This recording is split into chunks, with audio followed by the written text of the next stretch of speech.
আসসালামু আলাইকুম রহমতুল্লাহ। এখানে গত ক্লাসে যেটা ছিল সেটা হচ্ছে গড় নির্ণয়।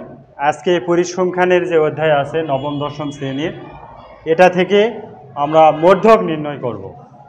তো এই মধ্যক নির্ণয়ের জন্য প্রথমে আগে শ্রেণী আর গণসংখ্যা এই দুইটা কোয়েশ্চেনে আমাদের দেওয়াই থাকবে। তার সাথে এক্সট্রা একটা ঘর বাড়তি করতে হবে, সেটা কি? ক্রমযোজিত গণসংখ্যা। তো এখানে ক্রমযোজিত গণসংখ্যাটা কিভাবে আমরা বের করব? প্রথমে যে গণসংখ্যাটা থাকবে সেটা এখানে কি করব, আমরা লিখে নিব। লেখার পরে এটার সাথে আমরা এইটা যোগ করে দিব। তাহলে 6 আর 8 কত হবে? এখানে 14। 6 আর 8 হবে 14। 14 আর 10 কত হবে? 24। 24 আর 12 কত হবে? 36। 36 আর 5 কত হবে? 41। 41 আর 7 কত হবে? 48। 48 আর 2 কত হবে? 50। এভাবে ক্রমযোজিত গণসংখ্যা আমরা নির্ণয় করব। সবাই কি বোঝা গেছে কিভাবে? তো এখানে n সমান কত পেলাম আমরা? লাস্টে সব যোগ করে কত পাইছি আমরা? 50 পাইছি। এখানে আমরা কি লিখব? n divided by 2 equal 50 divided by 2 equal to কত হবে? 25। এখানে লিখব কি? যা। এখানে সবাই একটু লক্ষ্য করি, এখানে কত বের হয়েছে? n বাই 2 এর মান আসছে 25। এখানে যে সংখ্যাগুলো আছে কি কি আছে? 1 আছে, 2 আছে, 3 আছে, 4 আছে, 5 আছে, 6 আছে। 6 এর পরে শুরু কোথায়? 7। 7 থেকে কত? 14। এই 7 থেকে 14 যতগুলা n বাই 2 বের হবে তাহলে এই শ্রেণীতে অবস্থিত হবে। তারপরে 14 পরে কত হবে? 15। 15 থেকে 24 পর্যন্ত যদি হয় তাহলে কি হতো? এই শ্রেণীতে অবস্থান হতো। এই 24-এর পরে শুরু কোথায়? 25। 25 থেকে 36 পর্যন্ত n বাই 2 এর মান যেটা হবে সেটা হবে এই শ্রেণীতে অবস্থান হবে। তো n বাই 2 এর মান কত আসছে? 25 আসছে। 24 পর্যন্ত এদিকে, তাহলে 25 এই শ্রেণীতে কি হবে? অবস্থিত হবে। কি বোঝা গেছে? সবাই বুঝেছো? কোন শ্রেণীতে অবস্থিত হবে সেটা সব সময় n বাই 2 এর উপরে ডিপেন্ড করবে। n বাই 2 এর উপরে নির্ভর করবে। এখন মনে করো যে n বাই 2 এর মান, মনে করি এটা n বাই 2 এর মান মনে করো আসছে 38 আসছে। 38 তাহলে কোন শ্রেণীতে হতো? n বাই 2 এর মান যদি 38 হতো কোন শ্রেণীতে হতো? এই যে এখানে 41, তাহলে এই শ্রেণীতে অবস্থান হতো। কি বোঝা গেছে? আচ্ছা, তাহলে এখানে n বাই 2 এর মান আসছে 25, যেটা হচ্ছে কোন শ্রেণীতে? 61 থেকে 70 শ্রেণীতে অবস্থিত।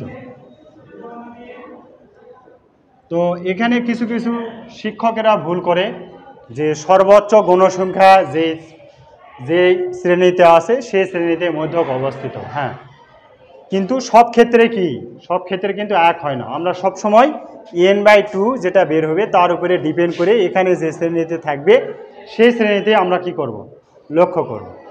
তো এখানে এখন মধ্যকের সূত্র লিখব আমরা। অতএব মধ্যক সমান কি?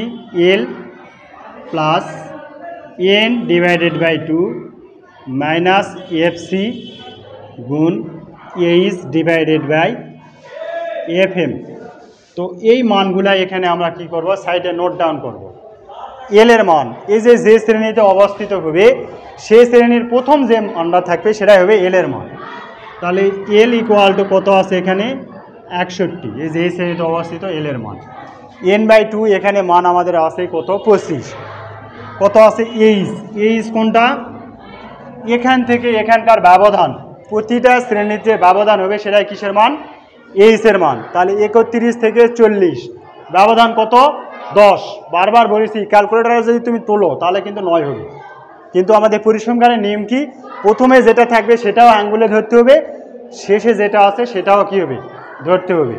তাহলে এখান থেকে এখানের ব্যবধান আসবে h যেটা, সেটা হবে কত? 10। তারপরে কি হবে FM। তো FMটা মনে করার একটা নিয়ম আছে, এর সাথে কি আছে এম আছে, এমতে কি হয় মিডিল হয়, কি ঠিক কিনা? মিডিল মানে কি মধ্যস্থ, মধ্যে। তার মানে যে শ্রেণীতে অবস্থান হবে সেই শ্রেণীর মধ্যমান যেটা আছে সেটাই হবে FM। কি বোঝা গেছে? তাহলে কোন শ্রেণীতে অবস্থান ছিল? এই শ্রেণীতে অবস্থান। তাহলে এই দুটার মধ্যস্থান কোনটা? এটা। তাহলে FM এর মান কত? 12। কি বোঝা গেছে? তাহলে এটা হচ্ছে 12। এখানে আর কি আছে? FC কোনটা হবে? যে শ্রেণীতে অবস্থান হবে সেই শ্রেণী থেকে সোজা আসবে, আসে উপরের যেটা ক্রমযোজিত গণসংখ্যা থাকবে সেটা হবে কি? FCর মান। আবারও বলি, যে শ্রেণীতে মধ্যক অবস্থান হবে সেই শ্রেণী থেকে সোজা যায় উপরের যেটা ক্রমযোজিত মান থাকবে সেটাই হবে কি? FCর মান। তাহলে এখানে FC কত আছে? সোজা এই শ্রেণীতে অবস্থান, FCর মান আছে 24। এখন আমরা কি এই মান বসায় দেব? L এর মান হচ্ছে 61 প্লাস n/2 এর মান আমরা পাইছি কত? 25। FCর মান আমরা পাইছি হচ্ছে 24, H এর মান 10, FM এর মান হচ্ছে 12। তো এটা আমরা ক্যালকুলেটরে যদি হিসাব করি তাহলে কি আসতেছে? আগে যেটা আছে আমরা একটু এখান থেকে এখানে গেলাম, জায়গা যেহেতু কম আছে, তো এখান থেকে এখানে যদি আমরা আসি 61 যেটা আছে সেটা আমরা কি করব? এখানে লিখে দিব 25 - 24 কত হলো? 1। এই বিয়োগের ফল যেটা বের হবে এটার সাথে উপরেটা কি করব? গুণ করব। তাহলে 1 হচ্ছে 1-এর সাথে 10 গুণ করলে কত হয়? 10। আর এখানে কি আছে? 12। তাহলে 61 প্লাস 10 যদি আমরা 12 দিয়ে ভাগ করি কত আসে? 0 পয়েন্ট কত? 10 ভাগ হচ্ছে 12, তাহলে 0.83। 0.83 এর সাথে যোগ করলে 61.83, এটা হবে কি? অ্যান্সার। সবাই বুঝতে পারিস? FCতে যায় কিন্তু ভুল হয়, FM এ তেমন ভুল হয় না, কারণ এখানে এমতে মিডিল আমরা বুঝি। তাহলে যে শ্রেণীতে হবে তার মধ্যেটা হচ্ছে মিডিল। FC কোনটা? একদম যে শ্রেণীতে অবস্থান হবে তার থেকে ক্রমযোজিত উপরে যেটা সেটা হবে FC। এই নিয়মে সকলে একটু সুন্দরভাবে মনে রাখার চেষ্টা করবে, তাহলে আমরা সুন্দরভাবে করতে পারবো। আবারও বলি যে যারা নবম দশম শ্রেণীতে নতুন যারা ভর্তি পড়াশোনা করতেছ তাদের জন্য এই অধ্যায়টা খুবই গুরুত্বপূর্ণ অধ্যায়, কারণ যারা আমরা অঙ্কে দুর্বল আছি ফাইনালে SSC বোর্ডে আমরা বা যে কোনো পরীক্ষায় আমরা এই বিভাগ থেকে 2টা অ্যান্সার করব, তাহলে আমরা 20 পাবো। ওইদিকে সংক্ষিপ্ত আছে, ওখান থেকে 2টা সংক্ষিপ্ত 24, আর কিছু অঙ্ক আমরা যে যারা খুবই দুর্বল আছি এই পর্যন্ত করলে মোটামুটি ফাইনালে আমাদের পাস হয়ে যাবে। সবাই ধন্যবাদ।